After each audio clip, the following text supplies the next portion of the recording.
et qui a été avec moi il y a de ça 20 ans. On s'est retrouvés dans un village qui s'appelle Barichara en Colombie. Bon. Elle, c'est la seule fois où elle est venue. Et moi, j'y suis retourné après tous les 2 ans, puis après tous les ans. Donc j'ai découvert un magnifique village que vous verrez un petit peu dans ce film, mais c'est pas vraiment, et on en parle un petit peu de ce village, il s'appelle Barichara. Et puis je vous invite à venir visiter la Colombie et visiter ce village.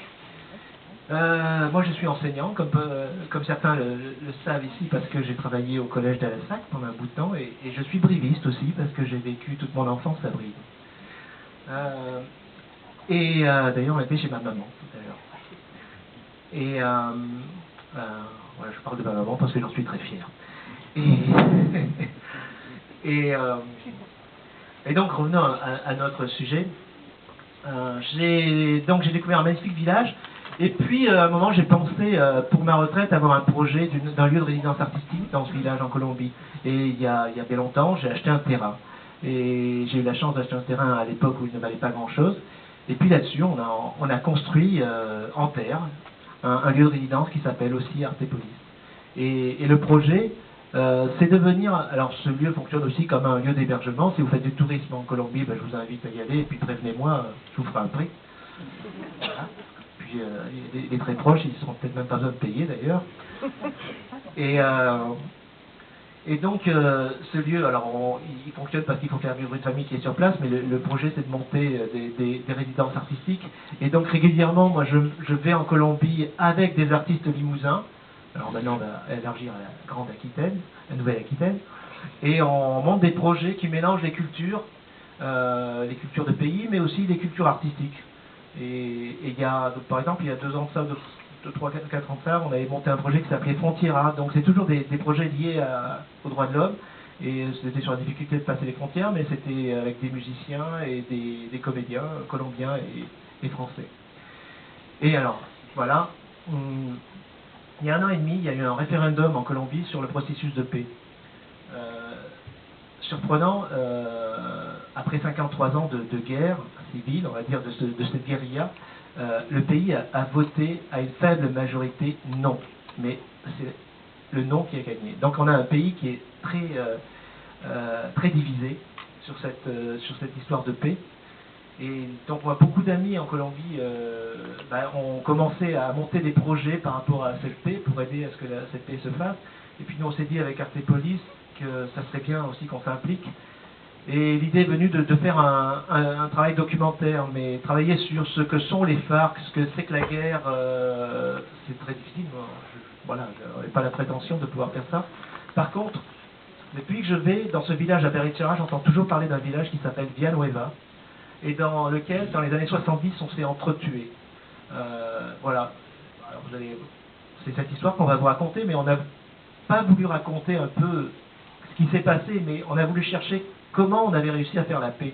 Voilà, si vous voulez transmettre un message de paix, ce film, il est aussi diffusé, parce qu'on l'a fait avec des Colombiens, il est diffusé peut-être sous une autre forme, dans des établissements scolaires, voilà, et puis au public, pour montrer que la paix est possible.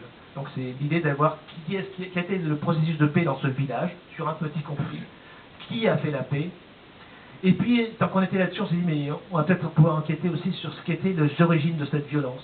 D'où ça venait qu'on réglait les conflits d'abord par la violence. Alors c'est vrai qu'on n'a pas donné de réponse politique à ça, c'était plutôt une recherche culturelle de ça.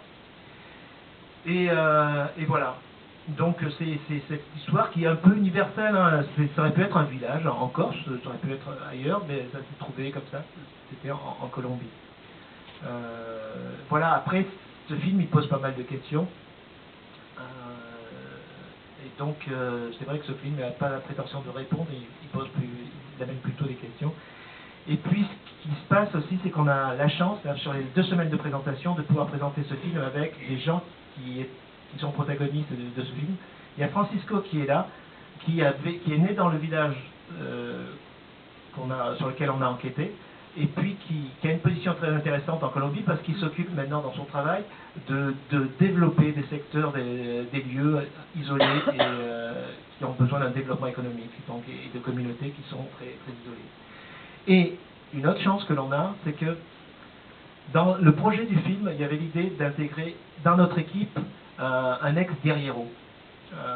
L'idée, c'était de filmer en off un peu notre équipe et puis de faire œuvre de paix. Voilà, de voir comment ces gens qui pouvaient être différents et peut-être d'avoir quelqu'un qui avait voté oui, quelqu'un qui avait voté non au processus de paix.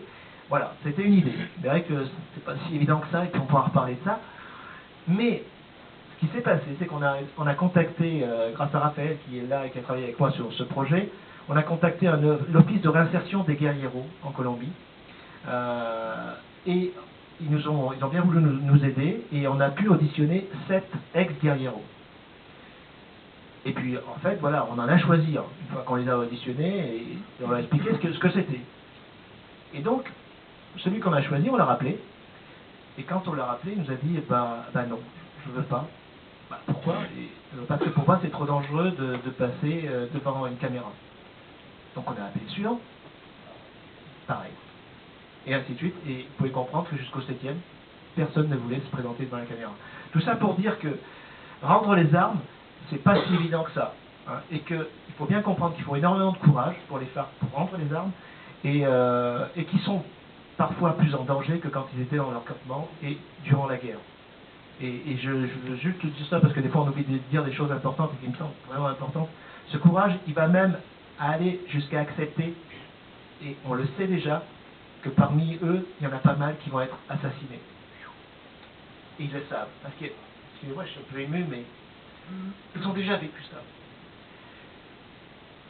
Et c'est une forme de courage énorme de se dire, parce qu'il y a eu déjà, et ils n'ont pas repris les armes. Ils vont pas prendre les armes. Et ils parient sur le long terme. Voilà. Bon. Et puis une dernière chose que je voulais dire, c'est qu'on a une petite caisse, si vous voulez aider notre association, on pourrait mettre quelques petits sous si vous voulez. Mais voilà. Merci beaucoup et bon film.